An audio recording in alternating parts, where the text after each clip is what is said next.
It is Drodio. I'm going to share how I installed SuperSprings in my Sprinter van. A bit about me. I am a tech executive building Storytel by day, but love to travel and go throughout California with kids. And I've got a van that I'm converting that needed a bit more support in the back so we could take more trips like this. So let's dive into how I did it. First thing I did was measure the height of the van without the Super Springs. It was just at a bit over 36 inches, like 36 and a quarter.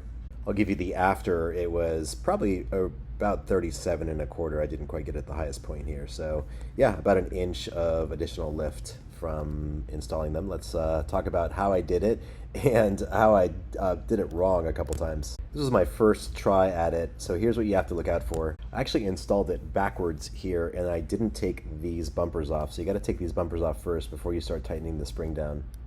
Next thing, these bolts have to be facing out, not in. And I pushed it forward too far, so it actually scraped because I installed the rear part first. And actually you need to tighten down the front part first, make sure it's far enough back so that it doesn't scrape like this. Here I am on my third try, and it comes with a U-bolt. So what I did is I actually tightened this U-bolt down. Well, first I put on the clamps, but then I would tighten the U-bolt down, then I would also clamp the left side, then clamp the right side. So I didn't just have one clamp taking all of the weight. I was really happy to do that because I thought that clamp was going to fly off. Like, it would have so much force if it did that. So this really helped. Here's another shot of it with the clamps on. Here's what it was like to get the U-bolt on. So I've got the clamp on here, and then I'm clamping it down so that I can get it to where the U-bolt's on. I wish this U-bolt was a bit longer. One thing I did, which was so helpful, was actually put a piece of sandpaper between the clamp and the super spring. Without it, the clamp was just skating all around the super spring. It didn't help that it had been raining, but it's really slick metal on metal. The sandpaper did a lot, so highly recommend that. We get the front on, the back will be up like this, and then now you can turn your attention to the back.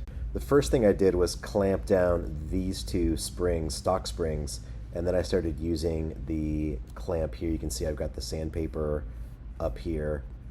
Yeah, like I said, that works so well. And I chose to put it on the middle bolt of the super spring right here. Here's the front clamp down on the middle, so that part's all set to go. And then here's me working on the back now with the second clamp. So I've got the U-bolt on, I've got the first clamp on, and now I've got the second clamp on here. Here's a better shot with the sandpaper.